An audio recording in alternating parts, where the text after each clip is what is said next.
Hello বন্ধুরা, আসসালামু আলাইকুম। বন্ধুরা, আজকে আমি আইছি শ্রীমঙ্গল চিড়িয়াখানায়। বাড়ির পাশে চিড়িয়াখানা তো, তাই না যাইয়ে পারি না। অনেক দিন ধরে সে চিড়িয়াখানায় যাইনি তো, তাই আজকে অনেক মন চাইছে বিদায় চলে গেলাম সেই চিড়িয়াখানায়।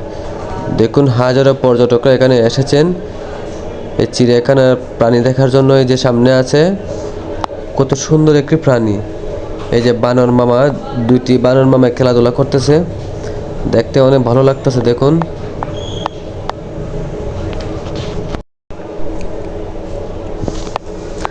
দর্শক, আপনারা সবসময় আমাদের সিলেটে ঘুরতে আসবেন, কারণ সিলেট অনেক সুন্দর। এই যে তিনটি খরগোশ দেখুন কত সুন্দর এবং কতটুকু মায়া লাগে। আমার কাছে অনেক ভালো এবং আমার কাছে অনেক মায়া লাগতেছে এই খরগোশটিকে। তাদের জন্য দোয়া করিবেন যাতে তারা সবসময় ভালো থাকতে। বন্ধুরা দেখুন, দুটি পাখি একসাথে বসে আছে, তারা মনে হয় কি স্বামী স্ত্রী।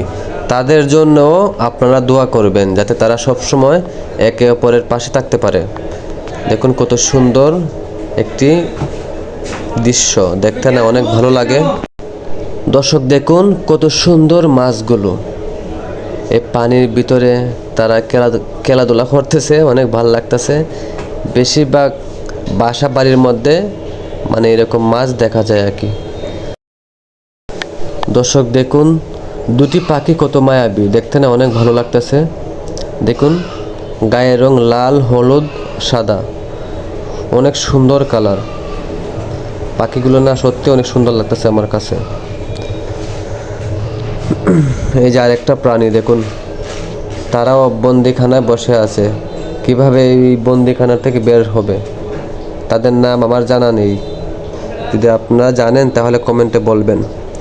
এই যে মায়া হরিণটি একা একা বসে আছে, তার জন্য আপনারা বেশি বেশি করে দোয়া করবেন।